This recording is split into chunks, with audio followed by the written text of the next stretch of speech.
Hey y'all, it's Brittany, owner of Audacious Sockwear. Welcome. Glad to have you. So today we are going to be talking about sublimation. Let's say you want to get into it, you want to start sublimation, you don't know where to start, maybe you don't even know what sublimation is. This is the video definitely for you, and I'm going to make sure I keep it nice and sweet and straight to the point. So let's get into it. So first of all, what is sublimation?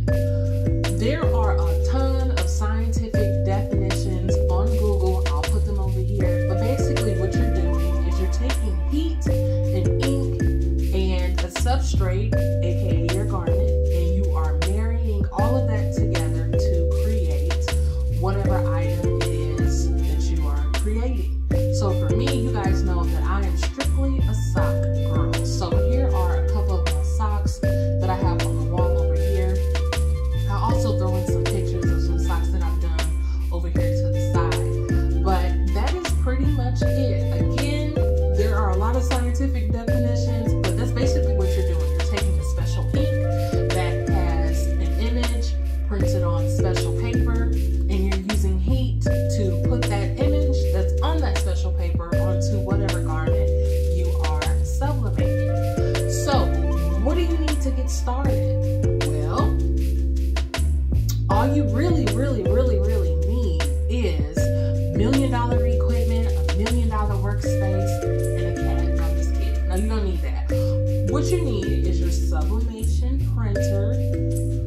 Sublimation printer, you guys. And the reason why I stress that is because in a lot of the craft groups, you will see people recommending getting, you know, the Epson 7710 or 7720.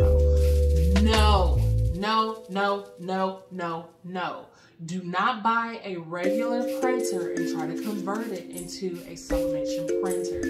Before you even get to purchasing a printer, I'm gonna say this: do your research, because this can be very costly if if you're not purchasing the right products, or if you're purchasing the wrong products, but then you end up messing them up. It can get very costly. So before we even talk about printers, do your research. And then once you do your research, let's hop over to the printers. So I actually have I have a Sawgrass 800, which I don't believe they make those anymore. I think there's like a Sawgrass 500 and then maybe a Sawgrass 1000. I'll put some pictures over here of my printer, which I have sitting over there on the floor.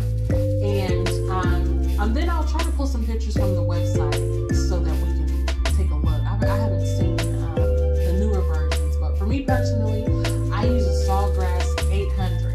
That printer is specifically for sublimation. Again, do not buy one of these workforce computers or a regular computer and try to convert it. It will eventually fail. Trust me, I've been through it too. So you need your sublimation printer, and then you also need a computer. It doesn't have to be, anything fancy.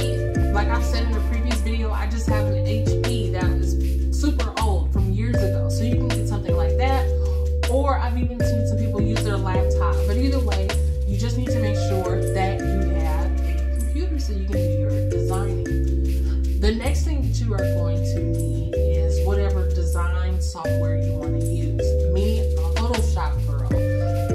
But with the printer, with my Sawgrass, if I'm not mistaken, that came with some design software, but I don't use that. I just use Photoshop. I highly recommend, if you're up for the challenge, try to use Photoshop. It can be challenging, but at the same time, very rewarding once you figure out all the little tips and tricks and things like that. And, it can really make your design official if you're using Photoshop. I don't know. I think there's Affinity and a couple of other things, but for me, Photoshop hands down. So we need our printer, we need our computer, and we need our design software. And then of course, you are going to need your sublimation paper. For me personally, I love the A-Sub brand, which I purchased off of Amazon. When I do my purchasing, I normally get an 11 by 17 and 13 by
most expensive one. So that is another thing that you want to be conscious of. That's why I said before we even go through all of this with the equipment and all of that, you definitely want to make sure that you do your research. Now I'm going to say, I don't know if there's any other different types of printers out there. I know there are different types of ink. I use a third-party ink, which is a big no-no in the sawgrass community, but my warranty has expired, so that's why I'm using third-party ink. But when I purchased my sawgrass printer, when I purchased mine, the warranty was a year. So for that full year, that ink was killing me. So that's why I said definitely make sure that you do your research. Maybe there are some alternative printers out there, sublimation printers that you can use. And then going back to the ink, I know there's different types of ink brands out there that are way less expensive, and you know, you'll be able to afford actually sublimating, because like I was saying before, it can get quite costly. Now the next thing is, once you have all of that figured out, you need to figure out what you're going to be sublimating. Are you going to be making t-shirts? Are you going to be doing tumblers? Are you going to be doing shirts? Are you going to be doing socks? What are you going to be sublimating? And the reason why I say that is, once you figure out exactly what you're going to be sublimating, that will let you know what kind of heat press you need to purchase. So if you guys seen a couple weeks ago, I actually did a video on the ePhoto Ink 16 by 24 heat press. That's what I have, and I'll put this over here. Put that over there so you guys can see it. But yeah, I did my review on that heat press, and I purchased it off of Amazon, and I really enjoyed that heat press. It's my second one that I've had. The first one that I had lasted me about 2.5 years. It actually just went down on me maybe like two months ago. But other than that, I never had any issues with it. But for that heat press, that is only for, you know, clothes like socks, t-shirts, onesies, things like that. But there are so many other heat presses to choose from. There are like the tumbler presses, the mug presses. I think I've seen a couple of plate presses. Just all, it's a lot of stuff out there for people to press. So yeah, you want to make sure that you have that you're choosing whatever heat press you need based upon what you're going to be sublimating. And then I would have to say, once you figure out what you're going to be sublimating, man, you guys, do not, listen to me, do not rush to go out and buy a whole bunch of blanks. And when I mean blanks, I mean blank items. So like blank t-shirts, blank socks, things like that. You want to make sure that you get the process down first before you start spending money on quality blanks. So I know a lot of people will grab things from Dollar General, they'll grab things from Walmart, they'll grab things from, you know, Five Below. Definitely go that route. And then you want to make sure that you are researching the type of garments. Well, not researching the type of garments, but researching their materials, because a lot of people do not know that in order for sublimation to work, your garment has to be majority polyester. So you get a lot of people who go and purchase cotton items, and then when they try to sublimate it, it doesn't work. So that is another thing you want to be, you know, conscious of. And then once you did all of that, I mean, just get started. That's pretty much it. That's really it. So it's not a hard process, but at the same time, it can be a little confusing and it can get frustrating, especially when your colors are not coming out the way that you want them to, or if your, if your garments are not coming out the way that you want them to. There are some items that require, you know, high pressure, high heat. There are some garments that require low pressure, low heat. There are some items that will completely burn. Well, that's probably all of them. They'll burn if you leave it up under the heat press. But it just depends. You have to really find what works for you. So before you even go through all of this though, y'all please do y'all's research. I'm in a couple of groups and I see every day somebody's asking, you know, why did my colors not come out? Why does this look like this? Why does this look like that? It's just the process, baby. It's the process. You have to really figure out what works for you. But that is pretty much it. So what I want to do now is just show y'all how I have my workspace set up. When I had initially got started with ASW, I was in our living room. And for those who don't know, I was getting my socks from overseas from China. But it was the socks that everybody else had. So they were already pre-made, already designed.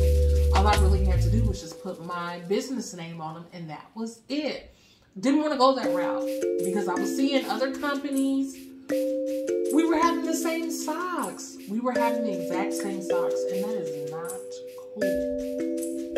So, back in late 2019, like I was saying before, decided to purchase my equipment, and I've been sublimating ever since. But when I had initially got started, I was in my living room up to my nose in socks from overseas, and now I'm actually in my own little workspace. So I just want to show y'all how I have everything set up, and you know, just so you can kind of get a feel for where what my work area looks like, because that's another thing that I noticed in some of these groups that I'm in. Everybody wants to see everybody's workspace. So mine is filled with positive vibes and caramel, vanilla scents. My cat is usually in here, and positive vibes.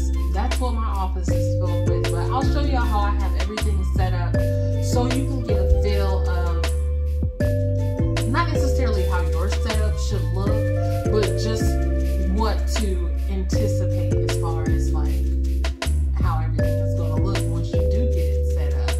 You don't need a gigantic space. You don't need a huge space. Don't let anybody convince you that you need $1,000 or $1 million worth of fancy equipment. You don't need the big boy sublimation printers like everybody else has.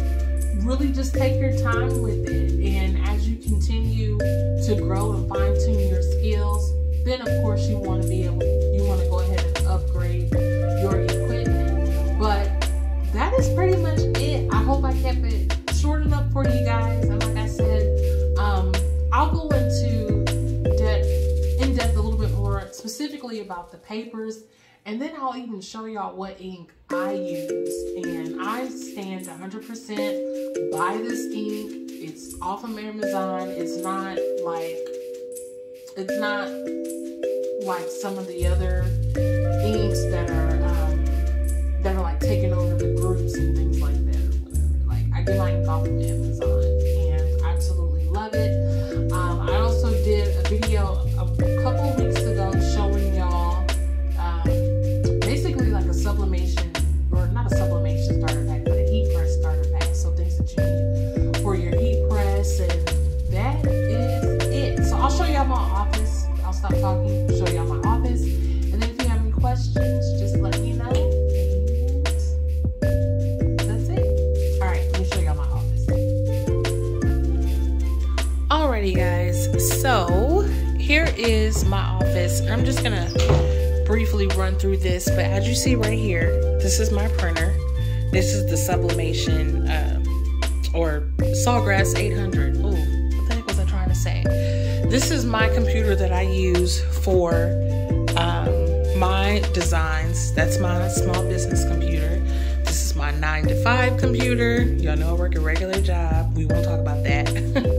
And then over here is basically my workspace. So as you can see, I have my desk, I have my filing cabinets. In here, whoa, this light almost fell. In here, I have my poly mailers, a couple of little things, my gems, some yellow tape, I guess, and my all of my little supplies, like my fabric markers, scissors, heat tape, jigs,